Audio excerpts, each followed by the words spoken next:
देखिए, आपको हम दिखाने जा रहे हैं भूटान देश का भूटानी गुलदस्ता। देखिए, हमारे पास एक फूल है, डिब्बा बिल्कुल खाली है। इसके अंदर स्टफ डालने से स्टफ बिल्कुल निकल जाता है, बिल्कुल खाली है। और देखिएगा, इसके बाद इसको हम एक गुलदस्ता बनाएंगे। आप ध्यान से देखिएगा। रेडी।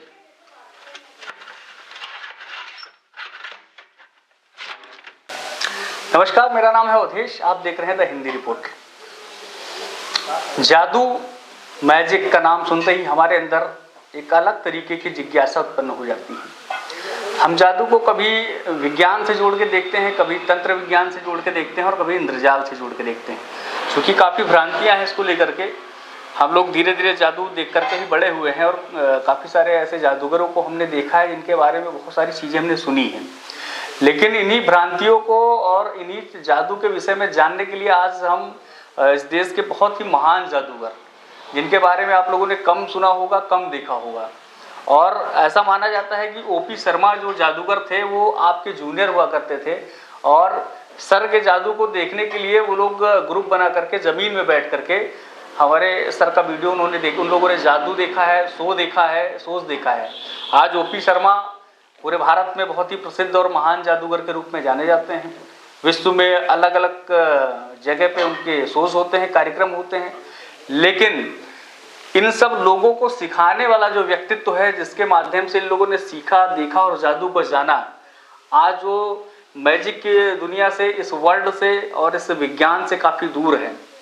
इसलिए हम आज ढूंढते हुए हम अपने गुरुजी के पास आए, इनसे जानने का प्रयास करेंगे कि वास्तव में जादू जो है वो है क्या, ये कहाँ की कला है, किस तरीके का आर्ट है। वास्तव में क्या जादू में इंद्रजाल महत्वपूर्ण होता है या इंद्रजाल तंत्र विज्ञान और मैजिक दोनों को अलग तरीके से जो है जोड़ करके एक जादू का स्वरूप बनाया जाता है। हमारे साथ में है जो है हमारे गुरुजी जादूगर जयंत श्रीवास्तव जी और उनके शिष्य अजय कुमार वर्मा जी, AK वर्मा जी हैं। आज हम इनसे जानने का प्रयास करेंगे, कुछ शोज वगैरह भी देखेंगे, इनके कुछ कार्यक्रम भी एक आध दिखाएंगे हमको, जिसके माध्यम से जानने का प्रयास करेंगे कि वास्तव में क्या तंत्र विज्ञान ऐसा चीज़, जैसी कुछ चीज़ होती है हमारे समाज में, नहीं होती है। हमारे अंदर विज्ञान को लेकर के और तंत्र मंत्र को लेकर के बहुत सारी भ्रांतियाँ लोगों के मन में हैं। इन भ्रांतियों को हम दूर करने का प्रयास करते हैं। सबसे पहले आपसे ये प्रश्न है हमारा कि क्या जादू और तंत्र विज्ञान ये एक ही चीज़ है या अलग अलग चीज़ें हैं? जो जादू है तंत्र विज्ञान पे आधारित है या पूरी तरीके से साइंस पे आधारित है? देखिए, साइंस भी और तंत्र विद्या और जादू, ये सारी चीज़ें हटके हैं, लेकिन सभी चीज़ें कुछ ना कुछ, सभी चीज़ें मिक्स प्रोग्राम होता है, मिला जुला करके ही जो है एक जादू बनता है। सभी विद्याएं, हिप्नोटिज्म, मेस्मरिज्म, तंत्र विद्याएं, सभी विद्याएं मिला करके एक जादू बनता है। जादू उसे कहते हैं जो दूसरा कर न सके, और जादूगर करके दिखा दिया तो वही जादू है। सबसे बड़े जादू यही है कि दूसरा हम कर नहीं सकते हैं, दूसरा करके दिखा दिया। और जो संभव को असंभव कर देना, वही जादू है। और रही बात जैसे तंत्र विद्या, तांत्रिक विद्याएं अलग हैं, साइंस अलग है, और जादू की विद्या साइंस और इससे बिल्कुल हट करके है। जैसे साइंस के माध्यम से जादू चीजें करके दिखा दिया। मान लीजिए आपको आग पैदा करनी है, तो आपने फास्फोरस का प्रयोग किया, आग जल गया। जो नहीं जानता है उसके बारे में, साइंस के बारे में, तो कहेगा ये तो जादू से आग लग गया। भाई आग माचिस जलाओगे, आजकल माचिस चल रहा है, लाइटर जलाओगे तब आग लगेगी। और पानी से आग लग गया, सोडियम का प्रयोग कर लिया उसने। तो जो देहात में है, लोग नहीं जानते हैं, तो वह पानी से आग लगा दिया, तो उसके लिए तो वो जादू है। वो जानता है साइंस है, तो उसके लिए जादू नहीं है वो। लेकिन जो नहीं जानता है उसके लिए वो जादू हो गया। तो मेरा यही मतलब है कि क्या तंत्र विज्ञान के माध्यम से भी आग जलाई जा सकती है? हाँ, तांत्रिक विद्या से क्यों नहीं आग लगती है? तंत्र उसे कहते हैं जो दो चीजें मिला करके जो है वस्तु पैदा हो जाए। ये जब होगा तो जादू ही होगा, नाम इसका जादू हो जाएगा। अच्छा, आजकल तंत्र विद्या जैसे अभी बताया आपको हमने कि 2-3 चीज़ों से संयोग से जो चीज़ होती है वो तंत्र क्या होती है। और जादू आजकल क्या, जादू एक कला है, हाथ की सफाई पे डिपेंड करता है। तो इसलिए उस तंत्र क्रिया में भी हाथ की सफाई की जरूरत पड़ती है। इसलिए दोनों एक ही चीज़ है। फर्क ये जो थोड़ा समझदार लोग हैं वो उसको तंत्र विद्या के नाम से कहते, जो कम समझते हैं जादू के नाम से कहते, बस इतना बात है। मतलब दोनों जो जिस तरीके से इसका इस्तेमाल करता हाँ, है वो नाम दे देता है। जिस नज़रअंदाज में देखे वही उसके लिए है। आपकी नज़र जो है उससे मिली तो उससे आँख की लाइट का आकर्षण होता है जी। और वो लाइट जब किसी के ऊपर आप करेंगे, आँख को मिलाएंगे, तो यदि आपकी आँख से ज़्यादा उसकी विल पावर है तो उसका रिएक्शन हो जाएगा आपके ऊपर, और नहीं है तो वो उससे वो क्षीण अवस्था में हो जाएगा, अर्धनिद्रा में जिसको कहते हैं। लेकिन आज ये संभव नहीं है क्योंकि आज के लोग न उतनी क्षमता रहेगी किसी में, न उतना। गुरुजी जादू मतलब ये कहाँ की कला है? ये भारत की है, आज की कला है ये आजकल का। जादू शब्द कहाँ से और कैसे आया? लोगों ने इसको कैसे मैजिक और जादू का नाम दिया? जादू जो पहले था, यानी आज के लगभग 100 साल पहले, 200 साल पहले रहा, वो तो नहीं कहा जाता कैसा था, वास्तव में था कैसा था। लेकिन आजकल का जादू जो हुआ है वो इंसान जैसे दिमाग बढ़ता गया, अपने माइंड को बढ़ाता गया, विकसित होता गया, दिमाग से सोच निकालता गया, नई चीज़ों का रिसर्च करता गया, इसी से रिसर्च होते हुए आज कुछ रिसर्च है, कल कुछ हुआ, इसी से कलाएँ बढ़ती गई। और आज भी है, कुछ लोग नई चीज़ों का रिसर्च करते हैं, एक चीज़ देख रहे हैं उससे जरिए कि कई चीज़ों का रिसर्च होता है, एक आइटम से कई काफ़ी बन जाती है, नाम कुछ होता है, काम सब एक ही रहता है। गुरुजी अभी हम बात कर रहे थे ओपी शर्मा के विषय में, क्योंकि ओपी शर्मा जी वो मतलब आपका शो बैठ करके देखते थे सामने आकर के, उन्होंने आपका शो देखा है, इतने जूनियर थे आपसे, और आज ओपी शर्मा पूरे दुनिया में काफ़ी सारे देशों में जाकर के शोज करते हैं। सबसे बड़ी चीज़ ये होती पैसा होता है जी। ओपी शर्मा के पास पैतृक संपत्ति भी इतनी थी जी, और खुद वो इस एल्गन गर्ल फैक्ट्री के असिस्टेंट मैनेजर थे जी। जादू का शौक इनको पैदा हुआ जी। तो हमारे एक साथी यशलाल जादूगर जी, वो भी इलेक्ट्रिक विभाग में सर्विस करते थे, दोनों का तालमेल बैठा जी। तो इन्होंने उनसे आग्रह किया तो इनकी ओपी शर्मा की शुरुआत वहीं से हुई। लेकिन चूँकि ये पैसा लगाने में सक्षम थे ज़्यादा तो इसलिए बढ़े, और हम लोग उतना दौड़ पैसा लगा नहीं सकते थे, इसलिए आगे नहीं बढ़ सके। तो ये जादू जो शब्द है, ये जादू शब्द की उत्पत्ति कैसे हुई? मतलब कैसे लोगों ने जाना इसके विषय में? हाँ, और जादू की उत्पत्ति वैसे जहाँ तक तो यही बताया जाए कि पुराने कलाकार एक निकला, फिर एक के बाद एक निकले, एक के बाद एक नहीं होते रहे। इतिहास तो ये बता रहा है कि मुगल ज़माने से शुरू हुआ जी, और मैजिक शिक्षण बता रहा है कि उसके पहले भी था जी। अब इसकी शुरुआत कहाँ से हुई, कैसे हुई, ये तो नहीं पता, लेकिन इतना है कि ये आजकल के जो जादूगर लोग हैं ये एक दूसरे के शागिर्द शिष्य बनते गए, फिर आगे कुछ बढ़ाते गए, कुछ बढ़ाते गए। जैसे इनको हमने कुछ बताया, इन्होंने कुछ और। गुरुजी एक जैसे बहुत बड़ा अंधविश्वास जुड़ा हुआ है जादू को लेकर के, ये जो खोपड़ी होती है तेलिया मशान की, इसका क्या रोल होता है जादू में? इसका भी कोई इस्तेमाल होता है क्या? देखिए, जैसे आपने देखा होगा तंत्र मंत्र, जैसे बंगाल का जादू नाम मशहूर गया जी, तंत्र मंत्र, मशान, खोपड़ी, कंकाल जी। तो जादू में भूत प्रेतों की विद्याएं ही यही चलती थी जादू की जी। तो उसी के आधारित जो है ये सब भूत की खोपड़ी, कंकाल दिखाया जाता है। एक आकर्षण पैदा करता है कि जादू है जी, और जादू जादू नाम, हर आदमी नाम जादू से एक दूसरा सुनता आया। जादू क्या चीज है जी, कि जादू से कोई चीज मतलब असंभव से संभव बन जाना। जो जादू की छड़ी आपके पास होती है, जो घुमाते हैं आप लोग, तो क्या वास्तव में वो छड़ी कोई काम करती है क्या जादू के लिए? अब कुछ तो छड़ी तो काम करती ही है जी। जैसे अभी आपको हम दिखाएंगे छड़ी के बारे में, जी, दिखाएंगे शो के रूप में जी, तो आप देखिएगा छड़ियाँ तो काम करती ही जी। कुछ छड़ी बहुत सहायक होता है जादू की। जी, जादू की छड़ी, खोपड़ी, ये तो जादूगरों का बहुत सहायक मेन अस्त्र है, मेन हथियार जादूगरों का जादू की छड़ी और खोपड़ी। तो क्या गुरुजी छड़ी में कोई ऐसी शक्ति या साधना होती है, या उसको ऐसे साधना समझ लीजिए होता है, या आर्टिफिशियल तरीके से केवल साधना होती है, लेकिन उसमें जादू के अंग होते हैं, शो होते हैं, और कुछ चीजें जादू छड़ी है, खोपड़ी है, ये सब सहयोगी होते हैं, काम भी उससे होता है। अब दूसरे का काम ना हो लेकिन जादूगर का तो काम तो होता ही। जी। गुरुजी ओपी शर्मा जी जैसे आप बता रहे थे, तो ओपी शर्मा आपका जादू शोज वगैरह देखते रहते थे, तो मुलाकात भी काफी बार हुई होगी। मुलाकात हुई, कई बार मुलाकात हुई। अभी हम अगर इधर 10-12 साल से थे, लेकिन पहले मुलाकात होती थी। सबसे पहली मुलाकात उनकी हमारी वही हुई। हम लोग जानते भी नहीं थे कि ये जादूगर है, ना कहीं कोई नाम था जी। उसी के बाद से वही चैत्राम चैती मेला करने के बाद बहराइच में सबसे पहला शो अपने डिस्ट्रिक्ट में पहला शो उन्होंने किया जी, यहीं से फेमस हुए। अच्छा, उनका पहला शो जो है बहराइच में ही लगा। बहराइच में बड़ा इसी जनपद से पहला मेला बहराइच में किया। कहीं भी किया होगा। में जादू का शौक पैदा हो गया कंप्लीट जी। छोटे मोटे जादू बनाया जी। लड़कों बच्चों वाले यार दोस्तों ये दिखाने वाले जी। उसके बाद फिर सन 62 में हम स्कूल का प्राइवेट शो करने के लिए सोचा, क्योंकि एक किताब में हमने पढ़ा कि एक जादूगर स्कूल में प्रोग्राम करता है। जी। तो उस समय कोई स्कूल वगैरह प्रोग्राम नहीं करने वाले जादूगर होते थे, वैसे ही नहीं गए कहीं। जी। तो सबसे पहला प्रोग्राम हमने एक स्कूल में किया, तो हमको 60 नया पैसा मिला। अच्छा, 60 नया? 60 नया पैसा जी, 60 नवा पैसा। 60 पैसा मिला। हाँ। तो और मास्टर ने कहा कि बहुत बढ़िया जादू रहा, लेकिन पैसा कम मिला। अच्छा। हमने कहा दोबारा आएंगे तो ये मैं सूद ब्याज के 60 रुपया 60 पैसे के 60 रुपया होगा।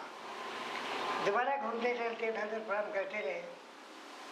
फिर सन 70 में हम घर से निकल गए, जम्मू कश्मीर से एक प्रोग्राम करने गए। जी। तो इटावा डिस्ट्रिक्ट में उसी स्कूल को हमने प्रोग्राम किया। अच्छा।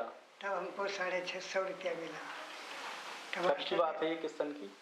तो जो टीचर लोग सब बदल गए थे, स्कूल तो था ही। तो पुरानी बात जब बताए तो लोगों ने कहा कि फिर भी ठीक है, चलो कोई बात नहीं। स्कूल प्रोग्राम करते करते कश्मीर जम्मू साइड में प्रोग्राम किया और इधर उधर करते रहे। बाद में जब वापस आए सर अपने डिस्ट्रिक्ट में, होम डिस्ट्रिक्ट बहराइच में, जी, तो हमारी भाषा इंग्लिश टू हिंदी मीडियम होती थी। जी। इंग्लिश में प्रोग्राम करें, हिंदी में ट्रांसफर करें, फिर उसको ट्रांसलेट करना पड़ता है अपने, क्योंकि यहाँ लोग समझ नहीं पाते थे उस टाइम स्कूल में। अच्छा, आप मतलब अंग्रेजी में कार्यक्रम होते थे आपके? हाँ, हमने सन 1960 में हाई स्कूल पास किया। अच्छा, नहीं आप अंग्रेजी में बोल के शो करते थे? हाँ। तो अंग्रेजी में समझने वाले लोग थे उस समय? अरे थे, बच्चे लोग समझते थे, टीचर लोग समझते थे। अच्छा, विद्यालयों में समझ जाते? बोला जी। इसको हिंदी में ट्रांसलेशन करके बताया। जी। डबल करते थे। जी, जी। जैसे मीडिएटर होता है। हाँ, हाँ। तो इंग्लिश में बोल के हिंदी में ट्रांसलेट करते थे। तो इसलिए फिर बाद में और कंपनी में नौकरी किया, इधर उधर रहे, अपनी भी कंपनी बनाया। धीरे धीरे होते होते सन 95 में हमसे मुलाकात हुई, मुलाकात हो गई। फिर ये चले गए। तो जब इनका सहारा मिला तो काम हम करते थे, लेकिन कभी कभी डाउन कर देते थे, इन्हें फॉर्म करने में भी। और आज के टाइम में ये नहीं अगर इंडिया तो यूपी लेवल में तो इनका नाम है। ये उत्तर प्रदेश में ये मतलब इनका नाम मतलब प्रसिद्ध जादूगर माने जाते हैं ये उत्तर प्रदेश में। अच्छा गुरुजी, आपके साथ कितने जादूगरों ने काम किया होगा? जो आपके जूनियर जो है 8-10 कंपनी तो हमारे हाथ की बनाई हुई चल रही है आज भी। आपकी बनाई हुई कंपनियां चल रही हैं? हाँ, जिनको हमने बनवा के दिया कंपनी। जी। इसी प्रकार एक कंपनी रविंदर नाम के जोधपुर जयपुर के थे, उनको हमने कंपनी बनवाया। उनकी कंपनी भी हमके साथ में रह काम किया। जादूगर ओपी शर्मा जी ये मतलब आपका प्रोग्राम देखने कभी आया करते थे? हाँ, आए। लेकिन आज पूरे विश्व में कानपुर में प्रोग्राम लगा था, तो वहाँ पर आए थे देखने के लिए। हम लोगों का भी प्रोग्राम शो नहीं करते थे, प्रोग्राम नहीं करते थे, सर्विस करते थे, केवल जादू का शौक था जी। लेकिन आज ओपी शर्मा पूरे विश्व में सबसे बड़े महान जादूगर माने जाते हैं। उनका नाम है, इंडिया तो छोड़ दीजिए। मतलब आपसे सीखा, आपके सामने लेकिन आज भी अगर ओपी शर्मा हमसे मिलते हैं जी, तो आज ही पहले कुर्सी पे बैठा तो तब बैठेंगे वो, तो शायद नहीं रहे हो जी। तो ये सोचने वाली बात है कि वो एक विश्व स्तर पे महान जादूगर कहलाए, और आज जिन्होंने आप लोगों से सीखा, तो आप जो है मतलब धीरे धीरे गुमनाम होते चले गए। बहराइच में मेला चल रहा है जी, हमारे सिखाए 2-3 लोगों के गमले बहराइच में लगी हुई है जी आज भी। गुरुजी, ये जादू को आप क्या अंधविश्वास के रूप में देखते हैं? जैसे बहुत सारे तंत्र तांत्रिक और गाँव में तमाम सारी क्रियाएं होती रहती हैं, जादू टूना टटका, तो ये सब क्या वास्तव में ऐसी कुछ चीज होती है? ये सब कुछ नहीं, ये सब अंधविश्वास है। जादू से कोई जुड़ी हुई चीज नहीं है। अपने जादू एक कला है जी। कला के माध्यम से, अपने बात के माध्यम से, और हम लोग यहाँ तक यही जानते दिमाग हैं में अभ्यास बैठा देना जी कि हम अब ठीक हो गए, जी। तो कितना भी बीमार हो लेकिन वो ये एक मनोवैज्ञानिक तरीके से जो है उनके विज्ञान से दिमाग जुड़ा में हुआ है ये डाल दिया जाता है कि इन मंत्रों के द्वारा और ऐसी शक्तियों के द्वारा आपको ठीक कर दिया गया। हाँ, बस वो ठीक हो जाए। ये मतलब पूरी तरीके से अंधविश्वास है, इसका जादू से कहीं कोई संबंध नहीं। अच्छा ये बताइए गुरुजी, इस समय काफी सारे ऐसे भी लोग हैं जो धर्म को जोड़ करके इन सब चीजों से देखते हैं, जैसे माइंड रीडिंग का नाम बहुत आता है, माइंड रीडिंग का नाम। हाँ, जैसे आपने कोई भी चीज होती है तो आप पहले पे ही उसको पहले ही पर्चे पे लिख करके आप दिखा देते हैं, हाँ। तो ऐसा कैसे संभव होता है? कुछ लोग इसका इस्तेमाल करते हैं, बोलते हैं हमारे पास चमत्कारिक शक्तियां हैं, उसके माध्यम से हम कर रहे हैं ये। जो पेपर पे लिखते हैं लोग जी, और उसका डुप्लीकेट तैयार हो जाता है। तो ऐसा इस समय आप कर सकते हैं क्या कुछ? उसके लिए समय चाहिए। हाँ, समय चाहिए, उसको समय चाहिए, तैयारी चाहिए। कोई ऐसी चीजें नहीं है जो चमत्कार कि आपको लिख करके आपके कान में शब्द में बता दे जी। उसकी भी जो है सब चीजें ट्रिक्स होती है, जैसे हम लोग भी जादू में दिखा देते हैं। जैसे आपने कभी देखा होगा सो कि आपके पहनने से पहले स्लेट पे लिख देना, नाम लिख देना। आप जैसे हमने आपका एक बार शो देखा था तो आपने ताजमहल कुछ करके स्लेट पे लिख दिया था। हाँ, फिर बाद में सामने बैठे हुए 2-4 अध्यापक थे, वही उन्होंने चीज़ जब है। लिखा तो ताजमहल ही निकला। वही चीज है जो पेपर पे होता है। तो ये ऐसा मतलब ये कैसे संभव हो सकता है, ये कैसे होता है? बताओ। जिससे उसमें अनुभव हो जाता है और जो है माइंड रीडिंग जिसको कहते हैं जी। तो हमारे भावनाओं से ही वो जो हम चाहेंगे और हम लोगों को मालूम हो जाता है कि यही चीज सोचेंगे। जी, मतलब ये एक अनुभव के आधार पे आप मनोवैज्ञानिक के ऊपर है हाँ। कि इसमें आप क्या मनोविज्ञान सोच इसमें रहे किसी भी हैं। प्रकार की शक्तियां निहित नहीं होती हैं, ये एक अनुभव होता है। दैविक शक्ति हमारे समझ से तो कोई चीज इसमें नहीं। दैविक शक्तियां कोई नहीं जादू होती। में कोई चीज नहीं। जादू में दैविक शक्तियां हम लोग तो कोई चीज दिखाते नहीं। एक माइंड रीडिंग मतलब एक आर्ट है, कला है, आर्ट, उसको कला अपने अपने अनुभव के आधार पे आप उसको करते हैं। चलिए हमारे जैसे हमने भी आपको बताया जी जैसे हर ज्योतिष कला गणित को है भारत सरकार संरक्षण देती है, जी लेकिन जादू कला को कहीं संरक्षण नहीं मिला। जी अगर इसको संरक्षण दे भारत सरकार जी और पाठ्यक्रम में ले ले जी तो इससे काफी लोगों की बेरोजगारी दूर हो जाती है। जी। हो वैसे भी भारत में बेरोजगारी काफी ज्यादा है हाँ, और आपका कहना है कि यदि पाठ्यक्रम में इसको सम्मिलित कर लिया जाए तो काफी सारे लोगों को रोजगार इसके माध्यम से हाँ, मिल सकता रोजगार के है। माध्यम जैसे कास्ट कला आदमी ने सीखा ITI से जी या इलेक्ट्रीशियन का काम सीखा, जी तो वो कोई है तो गवर्नमेंट से संस्था है, लेकिन सर्विस चलती किसी फैक्ट्री में उसको जगह दे दिया, कहीं दे दिया। अच्छा, इसमें कोई फैक्ट्री तो है नहीं कहीं, लेकिन जब अगर इसको शिक्षण संस्था में लेंगे तो सरकार को स्कूल खोलना पड़ेगा, जी ऑफिस खोलना पड़ेगा, जी सामान्य इंस्टीट्यूट बनाए फैक्ट्रियाँ खोलनी पड़ेंगी। तो उसमें जो निकलेंगे लड़के ट्रेन होकर के उनको जगह मिलेगी, रोजी मिलेगी। मतलब रोजगार प्राइवेट करेंगे तो उनको रोजगार का मतलब एक साधन जो है सरकार अगर संरक्षण दे, हाँ, जैसे अलग अलग मंत्रालय विभाग हैं उस तरीके से कोई समिति या मंत्रालय बना के कार्य करे तो जादू जो एक महान कला मानी जाती है भारत की। महान कला है ही है, मानी जाती है और है, जी लेकिन आजकल का समाज इसको जो है बहुत हीन दृष्टि से देखता है, जी। कला की दृष्टि नहीं देखता है। ये चलता रहे तो जादू के विषय में जो हम लोगों ने सुना, आज थोड़ा सा मनोरंजन करते हैं, उस विषय में जानते हैं। देखिए जैसे आपने कहा कि जादू की छड़ी के बारे में आपने कहा कि कुछ काम करती है नहीं करती है। जी जादू एक आकर्षण पैदा करता है। जादू की छड़ी जो है जादूगर का सहयोग होता है, हथियार होता है। जैसा कि देखिए हमारे पास एक रुमाल है, खाली रुमाल, और कोई चीज़ आपको दिखाई नहीं देगा, कुछ नहीं है, लेकिन इस जादू की छड़ी को, रुमाल को हम एक छड़ी बनाकर दिखाएंगे आपके सामने, आपके सामने जो है।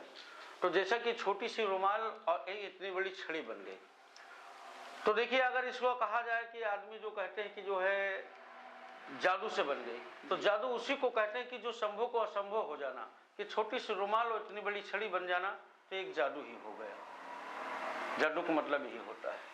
और जैसे इसमें क्या मतलब किसी प्रकार के ट्रिक का उपयोग हुआ है? अब इसमें कुछ ट्रिक्स ही है, हाथ सफाई जी, जो छोटी सी चीज बड़ी चीज बना देना, उसको बदल देना, चेंज कर देना, यही एक जादू।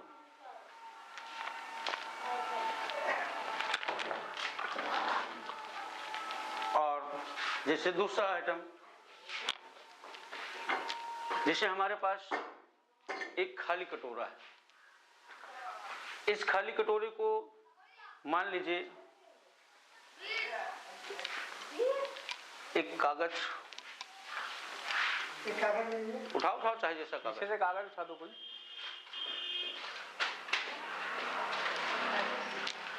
जैसे हमको चेंज करना है, जैसे एक पेपर है, सादा सा पेपर, और इस कटोरे के अंदर इस पेपर को हमने डाल दिया आपके सामने ऐसा, और एक खाली बटन से इसको हमने ऐसे बंद कर दिया, और जादू के ऊपर एक बार इसके ऊपर हाथ फेरा हमने और इसको खोला, इसके अंदर ढेर सारे रिबन पैदा हो गए। आप ध्यान से देखिएगा,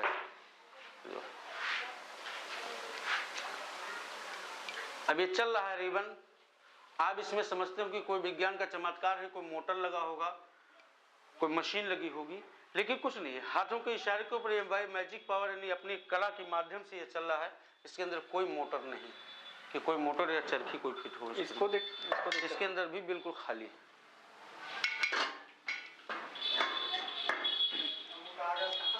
और वो एक जादू आप दिखाते हैं, खासकर जो नोट बनाने वाला, उसको जो है थोड़ा उसके विषय में उसको दिखाइए, जो है क्या कैसे करते हैं नोट में। हाँ,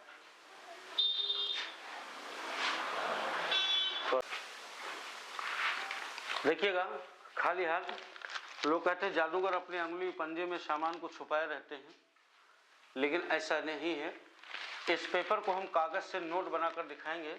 देखिए, पेपर को हम दोनों तरफ उलट पलट कर दिखा दे रहे हैं, बिल्कुल खाली है, ये भी हाथ बिल्कुल खाली है। इस पेपर को आपके सामने ऐसे 2 बार इसको मैं ऐसे फोल्ड कर दे रहा हूँ, ऐसे आप इतनी करीब से देख रहे हैं। किसी प्रकार की कोई चीज होगा तो आपको मालूम हो जाएगा। इस हाथ में तो था ना आपके कुछ ना कुछ कागज में लपेटा है। ये भी हाथ खाली है, ये भी हाथ खाली है। आप कह रहे हैं कि जैसे इस कागज में लपेटा हुआ है। माचिस उठाइए, माचिस आप उठाइए, और इसको आपको आग से जला देना है। लीजिए, ऐसे जला दीजिए, अगर लपेटा है तो इसको ऐसे जला दीजिए। देखिएगा, भ्रम पैदा करने के लिए लोग ऐसे तरह तरह की बातें किया करते हैं। लोग, ऐसी बात नहीं है। कोई कहता है कि कहाँ अंगुली में छुपाए हुए थे, कहीं छुपाए हुए थे। देखिए, हाथ जलने के कगार पे है। देख लीजिए, इसके अंदर कुछ है नहीं। आप शायद कहें कि इसमें रख लिया हो। एक बार दिखा दीजिए कैमरे पे। दिखा दे, नहीं है।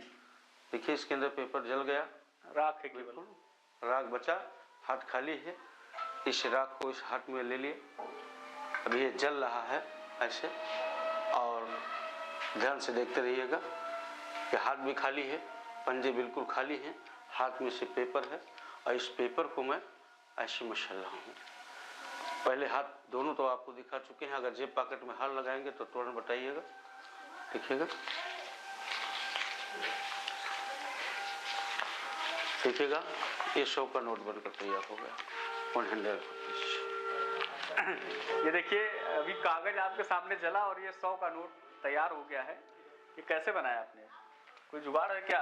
इसको कागज बना सकते हैं?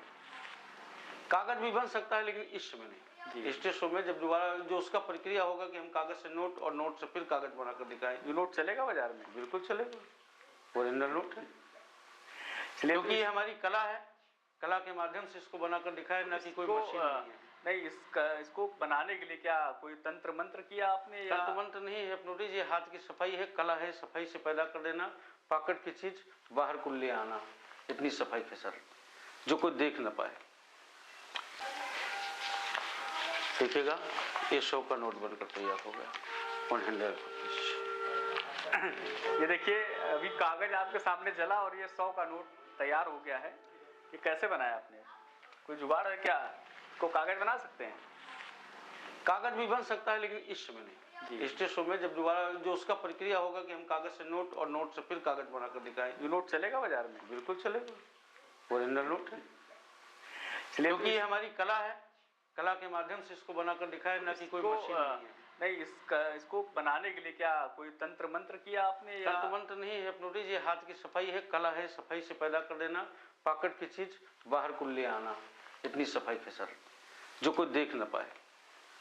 चलिए, बहुत बहुत धन्यवाद। हमारे साथ में थे आज हमारे गुरुजी, जो कि ओपी शर्मा एक ऐसा कहा जाता है कि ओपी शर्मा कभी गुरुजी के सामने दरी पे बैठ करके जादू देखा करते थे। ओपी शर्मा एक बहुत बड़ा नाम है, लेकिन गुरुजी आज हमने सोचा कि गुरुजी के विषय में आप लोगों को बताया जाए। आइए गुरु, जैसे ये गुरुजी हैं हमारे, हमने सोचा गुरुजी के विषय में आपको बताया जाए। और देखिए ये ऐसे मतलब बहुत ही महान जादूगर थे इस देश के। ओपी शर्मा जैसे महान जादूगर को पैदा करने वाले हमारे गुरुजी हैं। उनके साथ में शिष्य ए.के. वर्मा जी हैं, और वर्तमान में ए.के. वर्मा जी भारत में तो नहीं लेकिन उत्तर प्रदेश में सबसे बड़े जादूगर के रूप में जाने जाते हैं। हमारे साथ सहयोगी के रूप में कैमरा के साथ में थे अंकित जायसवाल जी। नमस्कार, बहुत बहुत धन्यवाद। यदि आपको इस तरीके की वीडियो अच्छी लगी तो ज़्यादा से ज़्यादा इसको लाइक करिए, शेयर करिए, सब्सक्राइब करिए, हमारे साथ जुड़े रहिए। मिलते हैं अगली वीडियो में अगले एपिसोड के साथ।